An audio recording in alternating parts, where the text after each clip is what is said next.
আসসালামু আলাইকুম, welcome to my mini blog. কেমন আছেন আপনারা সবাই? আলহামদুলিল্লাহ, আমরা অনেক ভালো আছি। তো আমরা সেদিন গিয়েছিলাম, বাড়ির কোনো বাজার ছিল না, তাই বাজারের জন্য আমরা বেশ কয়েক জায়গায় গেছি, কারণ এখানে সবজি এক জায়গায় ফ্রেশ পাওয়া যায়, আমাদের আবার হালাল গোস্ত এক জায়গা থেকে নিতে হয়।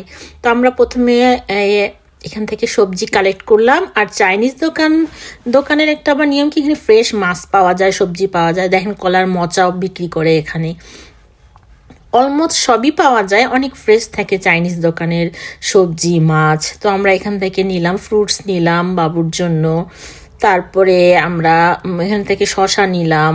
এখানকার শশাগুলো অনেক ফ্রেশ, মানে এক কথা বলতে এখানকার সব কিছু অনেক ফ্রেশ থাকে, কিন্তু এখান থেকে তো আর গোস্ত নেওয়া যায় না, তো এটার জন্য আলাদা জায়গায় যেতে হয়। আরেক জায়গায় গেলাম বাবুর কিছু ফ্রোজেন খাবার নেওয়ার জন্য। আবার আমি আলুর পাঁপড় করব, সেটার জন্য আবার আলু নিলাম।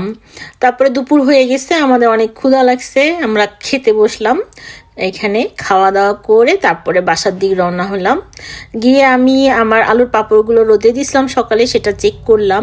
করার পর বাগানের একটা চাল কুমড়ো অনেক বড় হয়ে গেছিল, সেটা কেটে নিলাম। দেখেন কত বড় হয়েছে, মাশাল্লাহ, আমি তো অনেক খুশি। সেটা কেটে নিলাম, নিয়ে অনেক গোল, মানে গোলগাপ্পা, ঠিক আমার মতো। এত রোদ, আজকে আমি হাতের মধ্যে গ্লোভস দিছি, হ্যান্ড গ্লোভস পরছি। তারপর তো এই যে রাতের জন্য রান্না রেডি করতেছি। এটা চিকেন রান্না করলাম, একেবারে ঝাল ঝাল করে, একদম কষা।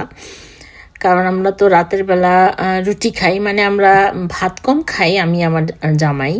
তারপরে ও একটু বাঁধাকপির ভাজি খেতে অনেক পছন্দ করে, ডিম দিয়ে বাঁধাকপির ভাজি করলাম আমি। করার পরে সারাদিন অনেক রোদের মধ্যে ছিলাম, তারপরে সংসারের কাজ, তারপরে এই তো একটু ফেস প্যাক ইউজ করলাম। এটা আমার হোমমেড ফেস প্যাক, এটা আমি নিজে বানিয়েছি বাসায়, অনেক ভালো। তো এটা লাগায় তারপরে মুখের মধ্যে দিয়ে অনেকক্ষণ লাগায় রাখলাম। রাখার পরে একটা সুন্দর করে একটা শাওয়ার নিলাম। নেওয়ার পরে মা আর ছেলে বের হয়ে গেলাম একটু বাইরে ঘুরতে। তো আজকের মতো এখানেই, আল্লাহ হাফেজ।